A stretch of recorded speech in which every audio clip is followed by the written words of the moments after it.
1940 ခုနှစ်ဒုတိယကမ္ဘာစစ်မီးကကမ္ဘာအနှံ့တောက်လောင်နေပေမဲ့ထိုင်းနိုင်ငံရဲ့ကျေးလက်ဒေသလေးတစ်ခုမှာတော့လူငယ်လေးတွေဟာသူတို့ရဲ့ကံကြမ္မာကိုဘယ်လောက်ထိကြောက်စရာကောင်းမလဲဆိုတာမသိသေးပဲပျော်ရွှင်နေကြတော့မှာဒီနေ့မှာတော့မတူညီတဲ့လမ်းစဉ်တစ်ခုကိုရွေးချယ်ခဲ့တဲ့ညီကိုနှစ်ယောက်နဲ့စစ်ပွဲရဲ့ရက်စက်မှုကြောင့်လူသားဘဝကနေတတ်တော်ဆန်းနေအဖြစ်ပြောင်းလဲသွားခဲ့ရတဲ့စစ်သားလေးတွေအကြောင်းကိုတင်ဆက်ပေးသွားမှာပါ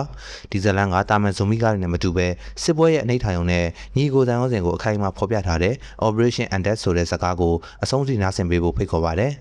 ်ဇလန်စာမှာမောက်ဆိုတဲ့လူငယ်လေးနဲ့သူ့ရဲ့တငယ်ချင်းတစုကိုစစ်သားအသစ်တွေအဖြစ်စတင်မြင်တွေ့ရမှာပါသူတို့ဟာစစ်တပ်ရောက်နေပေမဲ့စီကန်းတဲ့အပျော်ပါးကိုပုံမှန်မောသူတွေပါတနေ့မှာတော့သူတို့ဘွဲ့ဟာတင်းမောချင်းတွေကိုခိုးဝင်ခဲ့ကြတယ်မောက်ကဖလီတစင်းထဲမှာစစ်သားတယောက်နဲ့အမျိုးသမီးတယောက်တာယာနေတာကိုမြင်လိုက်ရပြီးဒါကိုကြည့်ဖို့သူ့တငယ်ချင်းတွေစီကပတ်စံထောင်တောင်းလိုက်ပါသေးတယ်ဒါကိုဗိုလ်ကြီးမိသွားပြီးသူတို့ကိုကမ်းခြေမှာအပြင်းထန်လေ့ကျင့်ခန်းဆင်ခိုင်းပြီးအပြစ်ပေးပါတယ်ဒါပေမဲ့လူငယ်သဘာဝမာယာများတဲ့မောက်နဲ့သူ့တငယ်ချင်းတွေကဗိုလ်ကြီးဘော်ကိုပိုက်ကွန်နဲ့ပြစ်ပေါက်ပြီးထွက်ပြေးခဲ့ကြပါသေးတယ်အဲ့အချိန်မှာမောရဲ့အကူမတ်ကတော့တာဝန်ကြီးတဲ့စစ်သားတယောက်ပါသူဟာသူ့ရဲ့ချစ်သူပန်ကိုဝင်ရှိနေပြီဆိုတာကိုသိလိုက်ရလို့အရန်ကိုပျော်ရွှင်နေပြီးလက်ထောက်ငင်တောင်းခံခဲ့ပါတယ်မတ်ကတော့စစ်သားဘေဘီတာဝန်ကျေခြင်းသူဖြစ်ပေမဲ့မောကတော့စစ်တပ်ရမှာကိုကြောက်တဲ့သူပါဒီညီကိုနှစ်ယောက်ရဲ့ဇယိုက်ကဆန့်ကျင်ဘက်ဖြစ်နေပါတယ်ဒါပေမဲ့အဲ့ဒီပျော်ရွှင်မှုတွေကခဏလေးပါတုံလုံးချောက်ချနေတဲ့တန်ငါတဲ့တယောက်ကဂျပန်ရန်သူသင်္ဘောတွေလာနေပြီလို့သတင်းပေးလိုက်တဲ့အခါမှာတော့အေဂျင့်မှုတွေအလုံးပျောက်ကွယ်သွားပါတော့တယ်ဂျပန်စစ်တပ်ဟာထိုင်းကိုအခြေစိုက်စခန်းပြအသုံးပြုဖို့ညှိနှိုင်းပါတယ်ဒါပေမဲ့သူတို့မှာကြောက်စရာကောင်းတဲ့ဇီဝလန်းတစ်ခုရှိနေပါတယ်ဒေါက်တာကိုင်နိုကလူကိုဇွန်မီဖြစ်ပြောင်းလဲပြနိုင်တဲ့ virus အကြောင်းဗီဒီယိုနဲ့တစ်ကွပြသပြီးချင်းချောက်ခဲ့ပါတယ်ဒီ virus ဟာလူကိုခွန်အားကြီးမားစေပေမဲ့လူသားစားခြင်းစိတ်ကိုဖြစ်ပေါ်စေတာပါဂျပန်တွေကသူတို့နဲ့မပူးပေါင်းရင်ဒီလက်နက်ကိုသုံးမယ်လို့ပြောတဲ့အခါထိုင်းစစ်ဗိုလ်ချုပ်တွေကမတက်တာပဲလက်ခံလိုက်ရပါတယ်မကြခင်မှာပဲကမ်းခြေမှာတိုက်ပွဲတွေအပြင်းထန်ဖြစ်ပွားပြီးမော့တို့အဖွဲ့ဟာကြောက်လန့်တကြားထွက်ပြေးခဲ့ကြရပါတယ်တိုက်ပွဲတွေမှာဗိုလ်ကြီးလည်းပြစ်တက်ခံလိုက်ရတယ်လို့ဂျပန်တို့ယူဆောင်လာတဲ့လျှို့ဝှက်တက်တာတစ်လုံးကမ်းခြေမှာပွင့်သွားပြီးပထမဆုံးဇွန်မီတစ်ကောင်ထွက်လာပါတော့တယ်အဲ့ဒီဇွန်မီဟာတောထဲကစစ်သားတွေကိုတယောက်ပြီးတယောက်ရဲရဲဆက်ဆက်တပ်ဖြတ်ပါတော့တယ်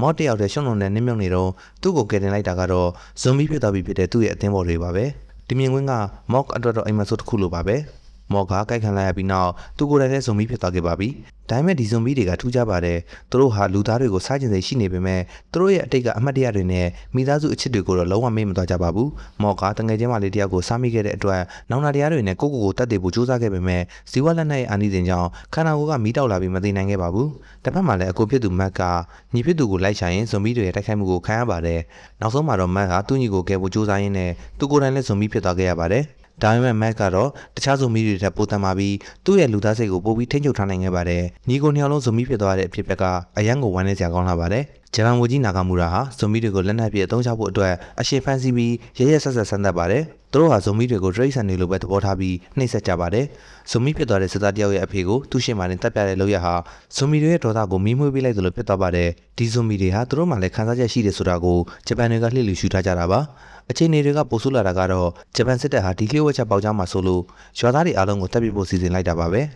အဲ့ဒီရွာသားတွေထဲမှာမော့ကနဲ့မတ်တို့ရဲ့အမေတန်နဲ့ချစ်သူပန်နဲ့ပါဝင်နေပါတယ်ဇွန်မီစစ်သားတွေဟာသူတို့ရဲ့မိသားစုတွေကိုကာကွယ်ဖို့အတွက်တောထဲမှာဂျပန်စစ်တပ်နဲ့ရင်ဆိုင်ရပါတော့တယ်ဇွန်မီတွေဟာသူတို့ရဲ့ချစ်ရသူတွေကိုကာကွယ်ဖို့အတွက်သူတို့ရဲ့အသက်ကိုတော့မငယ်ပဲတိုက်ပွဲဝင်ခဲ့ကြပါတယ်တိုက်ပွဲတွင်မှာအမေဖြစ်သူတန်ပြစ်တက်ခံလိုက်ရပါတယ်။မော့ကသူ့အမေရဲ့ရုပ်လောင်းကိုဖတ်ပြီးငိုနေချိန်မှာမတ်ကတော့တေလူမျိုးပါဖြစ်နေတဲ့သူ့ချစ်သူပန်ကိုအသက်ဆက်ရှင်နိုင်အောင်ဇွန်မီဖြစ်ပြောင်းလဲပေးလိုက်ပါတယ်။မတ်ကပန်ကိုမဆုံးရှုံးနေတာကြောင့်ဒီလိုလုပ်ခဲ့တာပဲမဲ့ပန်ကတော့ဇွန်မီဘဝရောက်သွားတဲ့အတွက်ပိုပြီးနာကျင်ခဲ့ရပါတယ်။မန်ဟာဒေါသတကြီးနဲ့လက်စားချေဖို့ကြိုးစားပြီးဇွန်မီစစ်တပ်ကိုတိစောက်ဖို့လုပ်ပါတယ်။သူကလူသားတွေကိုပါကိုက်ပြီးဇွန်မီအဖြစ်ပြောင်းလဲဖို့ကြံစည်လာပါတယ်။ဒါပေမဲ့မော့ကတော့ဒီလိုမျိုးလူသားတွေထပ်ပြီးမခံစားရစေချင်တော့ပါဘူး။ညီကိုနှစ်ယောက်ကြားမှာသဘောထားချင်းကွဲလွဲမှုတွေဖြစ်လာခဲ့ပြီးမတ်ကမော့ကိုလူညံ့လို့ပြောပြီးဆဲဆိုခဲ့ပါတယ်။နောက်ဆုံးမှာတော့မော့ဟာဒီချိန်သာတင်နေတဲ့တန်တရားကိုအဆုံးသတ်ဖို့ဆုံးဖြတ်လိုက်ပါတယ်။သူကဂျပန်နေစီကရလာတဲ့မီးတောင်မှုဆက်ကိုယူပြီးကူဝါမှာပိတ်ဆို့ထားလိုက်ပါတယ်။မတ်ကလည်းနောက်ဆုံးအချိန်မှာသူ့ရဲ့လူသားစိတ်ပြောင်းဝင်လာပြီးညီပစ်သူကိုအလေးပြုခဲ့ပါတယ်